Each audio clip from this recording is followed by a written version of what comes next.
Justin, we are fully in the swing of summertime, and that means a few things. Grills, hot dogs, electric cars that may catch on fire. No, I won't knock the Chevy Bolt right now. Justin, the only car that I've seen going down in price in the new model year, a Chevy Bolt. What is the story over here with Chevy and GM and the Bolt? It seems like they're doing some pretty incredible things. Yeah. Electric vehicles are not cheap, right? The average transaction price for an electric vehicle right now is $10,000 more than an ICE vehicle. That's not okay if EV adoption is going to accelerate in America. The Chevy Bolt, that was one of the top-selling EVs for years and years here in the U.S. until Tesla ramped up production. 2017 took the title with the Model 3, but then it fell out of favor once they started catching on fire. Makes sense, right? Now, GM is wrapping up the recall fix for the Chevy Bolt. Now, before anyone gets too pessimistic about the Bolt's return to the U.S. market, we've got to think. All of these Bolts have received a brand new battery from LG Chem. LG Chem is the battery supplier for a lot of Tesla's vehicles.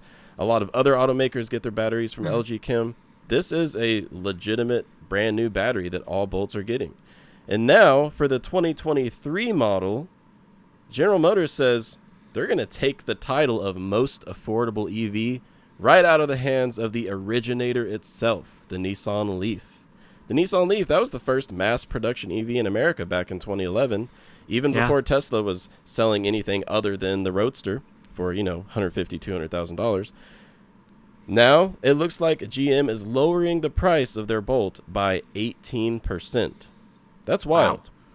Keep in mind, this is at the same time that many experts think that battery prices are unfortunately going to skyrocket 20% in 2023 because of raw material costs. How is GM going to do this? How are they slashing the price from $31,000 to $26,000 for a Chevy Bolt? Yeah, so, all right, there's a lot of questions here. First and foremost, do you think this is just a publicity stunt? Do you think anyone will actually, and let's be very clear, part of our claim to fame at YAA is we help people actually understand the out-the-door price, taxes, and fees. So realistically, it depends what your tax situation is in your state and your locality. You're not going to be able to buy a Chevy Bolt, a 2023 Chevy Bolt for $26,000. Your out-the-door price will be somewhere closer to $29,000, maybe $30,000. So that's just level set there. So secondarily, will anyone actually, are they going to make any of the base ones that actually start at that price? I just wonder how much of this is a PR stunt because kudos to GM. They know people are out there saying, we just want an affordable EV. Will it actually be that affordable? I think is my overarching question here. Looking for a car? Look no further than joinyaa.com. Go check out the cars listed there. There's no BS, no lead gen forms, no anything. Just cars. Keep in mind that the Chevy Bolt no longer qualifies for the $7,500 federal EV tax credit. It reached the $200,000 sale cap back in 2019, I believe. So that's gone.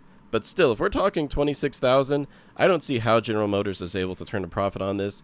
I think their goal is to get more Chevrolet branded EVs on the road so that when they bring the Equinox EV to market next year, not to mention the Silverado EV, people are not so hesitant to buy Chevy when looking for an electric vehicle.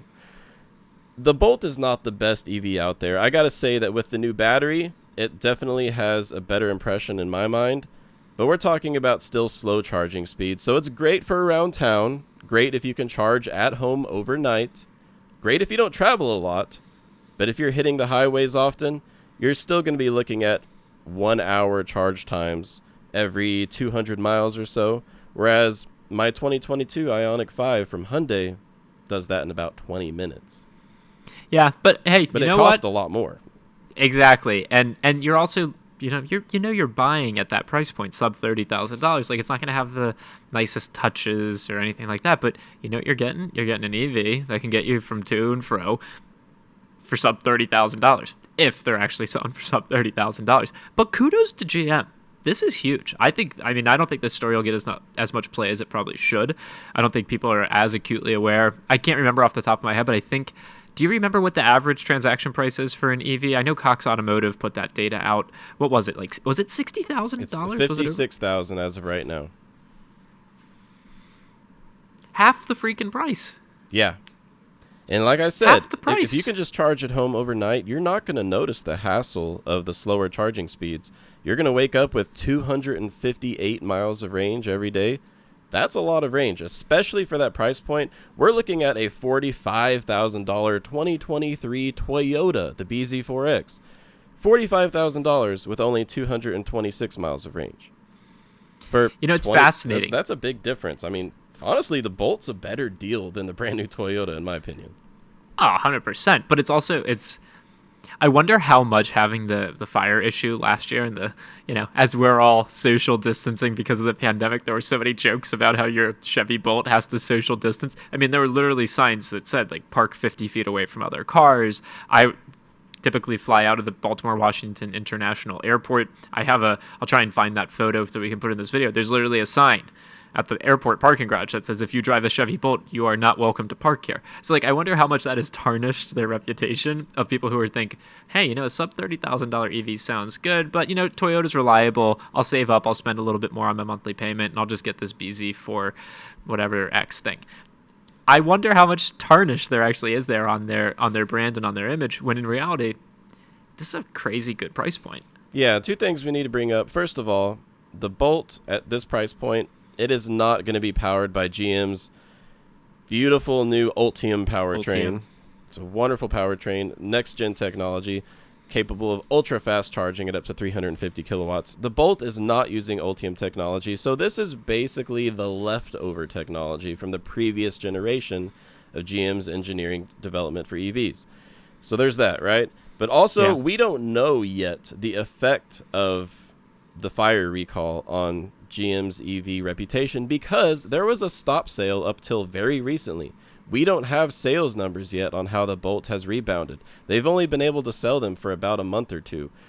GM's EV market share dropped from roughly 8% early last year, to half of 1% in Q1 of 2022, because they had to stop selling the Bolt. So it's too soon to tell.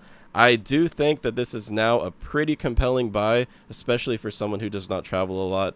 It's the most affordable EV that you can buy in America in 2022, coming in as a 2023 model. And Justin, honestly, like, what other cars are sub $30,000, regardless of powertrain? Like Chevy Trax, some Mitsubishi products, Nissan Versa, Nissan Altima. Like, it's crazy to think that there are. What was that? No me gusta. I don't like those. Nope. I'd go for the Bolt. It's crazy to think that, just generally speaking, at the affordable price points, no longer $20,000 new cars, it's $30,000 is the affordable new car. An EV in the running there. I'm excited to see it. I am nervous to see what actually happens, both in terms of performance, do we have a repeat of last year, and also what is the actual price. I don't want to see dealers getting away with huge markups on these either, but maybe GM will send some memos to their dealers, and that'll do the trick. Yeah, we'll see what happens. Maybe I'll even test drive one soon and let you guys know how it goes. Would love to see it. Thanks, Justin. Thank you.